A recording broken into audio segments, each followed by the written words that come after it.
Ini dia perintil mercon fams. Bakso daging yang disajikan dengan sambal balado ekstra pedas. Rasanya juara. Biasanya sih menu ini disajikan ketika ada hajatan. Wanginya udah kecium ya, Kak ya?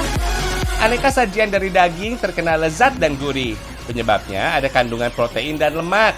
Cita rasa bumbu pedas yang mengandung capsaicin bisa meningkatkan selera makan.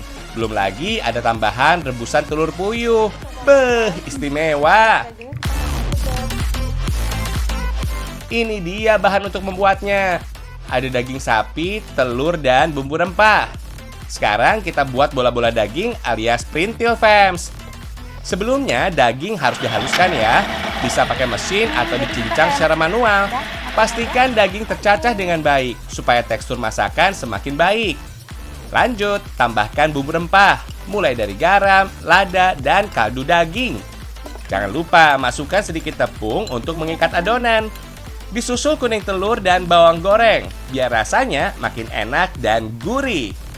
Kemudian aduk adonan dengan prosesor sampai rata. Meski cara bikinnya hampir sama dengan bakso, perintil ini menghasilkan tekstur yang berbeda. Adonan perintil masih dominan daging fams. Setelah rata, bentuk bola-bola kecil dengan ukuran seukuran ujung ibu jari. Nah, ukuran yang kecil ini membuatnya disebut dengan perintil.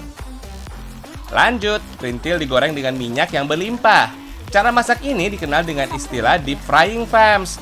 Goreng hingga perintil berwarna kecoklatan. Adanya tambahan tepung dan telur membuat perintil jadi tidak mudah hancur saat digoreng. Sekilas bentuknya jadi mirip dengan perkedel fams. Untuk bumbu mercon dibuat dari cabai, bawang putih, dan garam. Bumbu ini harus diulek hingga benar-benar halus ya. Setelah bumbu halus, tumis deh sampai aroma harumnya menyeruak. Jangan lupa tambahkan bawang putih dan bawang bombay. Masak hingga semua bumbu matang. Bagi yang suka pedas, bisa sambal goreng terasi fams. Kalau bumbu sudah matang, masukkan bola-bola daging. Disusul telur puyuh rebus fams.